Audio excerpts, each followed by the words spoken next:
Hello students, good morning. जैसे कि आप सबको पता है, हमने एंटिटी सेकेंड ईयर के चैप्टर्स के एमसीक्यूज करते हैं। वैसे ही हमने थर्ड 3 चैप्टर्स हम कंप्लीट कर चुके हैं। आज chapter number 4, methods and material of nursery education. इसी कुछ एमसीक्यूज देखते हैं। चलो, नंबर 1 है किंडर गार्डन का अर्थ क्या है।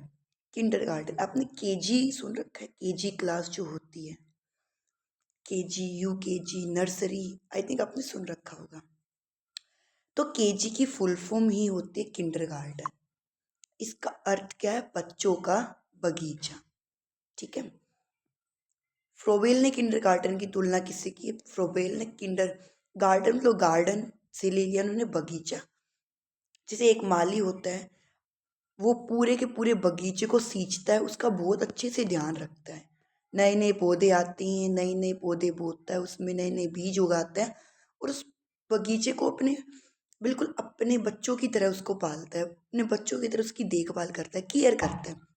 सेम एज ऐसे ही जो शिक्षक है वो बच्चों को माली की तुलना में ही बहुत अच्छे से पालते हैं, रखते हैं, उनका केयर करते हैं।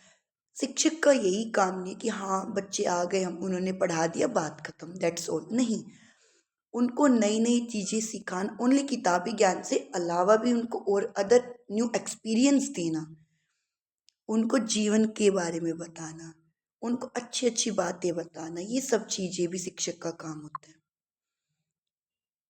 किंडरगार्टन का वातावरण कैसा होना चाहिए? खेल, आनंद और स्वतंत्रता। ये नहीं इतना सारा ओनली बच्चों पर प्रेशर हो, काम का लोड हो कि बच्चों को इतना होमवर्क दिया जा रहा है, इतना क्लास वर्क दिया जा रहा है, उनको खेलने का टाइम नहीं है, आपस में बातें करने का टाइम नहीं। मतलब सिर्फ और सिर्फ पढ़ाई पे नहीं, हमें उनकी अदर एक्टिविटी के साथ उनकी फिजिकली मूवमेंट को भी, मेंटली मूवमेंट के साथ उनकी फिजिकली मूवमेंट को भी इम्प्रूवमेंट करना होता है। किंडरगार्टन का मुख्य उद्देश्य क्या है? बच्चों के सर्वांगीण विकास। सर्वांगीण विकास में physical development, mentally development, health development, हर एक चीज़ की डेवलपमेंट होना। बच्चों को क्या अवसर मिलता है? अपनी अपनी रचनात्मक शक्तियाँ, कि बच्चा किस काम में बहुत ज़्यादा बेटर है। ठीक है, कौन सा काम वो बेटर तरीके से कर सकता है, उनकी सारी शक्तियों का प्रयोग करने का मतलब कि बच्चे में क्या क्या खूबियाँ हैं कि ये इसकी राइटिंग अच्छी है, बोल अच्छा सकता है, स्पीच अच्छा दे सकता है, ड्राइंग अच्छी है, खेलों में अच्छा है, कोई पढ़ने में अच्छा होता है, कोई बच्चा खेलों में अच्छा होता है, इसके अकॉर्डिंग इनकी किंडरगार्टन की विशेषता क्या है? खेल और आनंद के माध्यम से शिक्षा देना।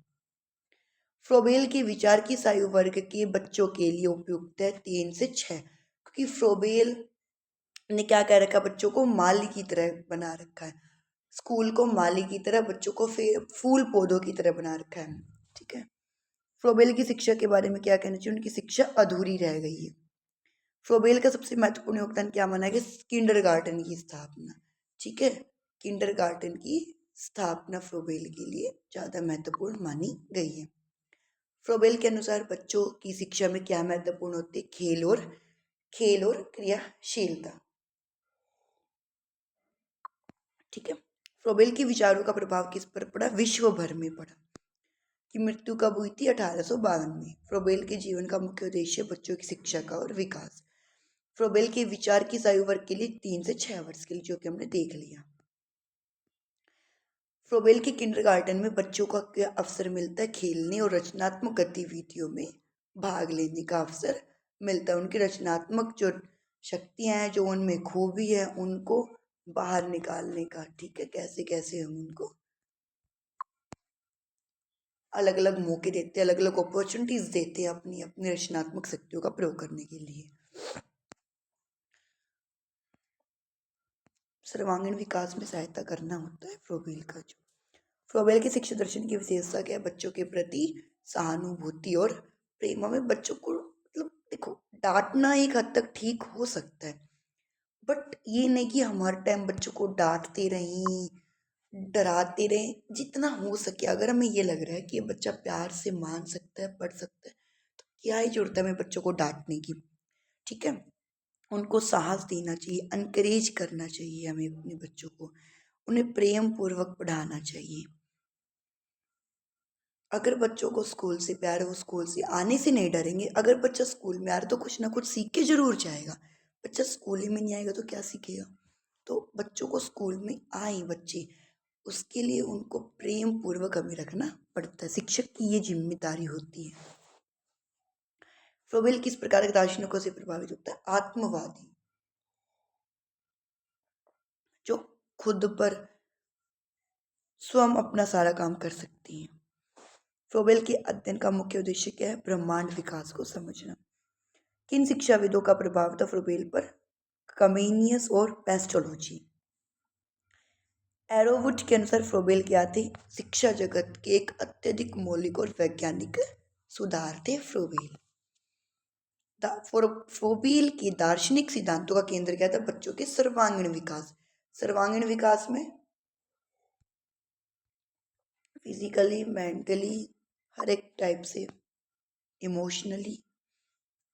एकता का सिद्धांत फ्रोबेल के दार्शनिक सिद्धांतों में एकता का सिद्धांत कि मिलजुल कर सभी टीचर से मिलजुल कर सभी के सभी काम करें। ठीक है, एकता रखें। फ्रोबेल के अनुसार एकता के बिना क्या संभव नहीं? निर्माण और संरचना। अब जैसे कि हम कोई घर बना रहे हैं, एक ईंट पे एक ईंट रख रहे हैं, अगर हम उन दोनों ईंटों के, उन सभी ईंटों के बीच में दरारें छोड़ दे, क्या वो घर बनेगा? नहीं बन सकता।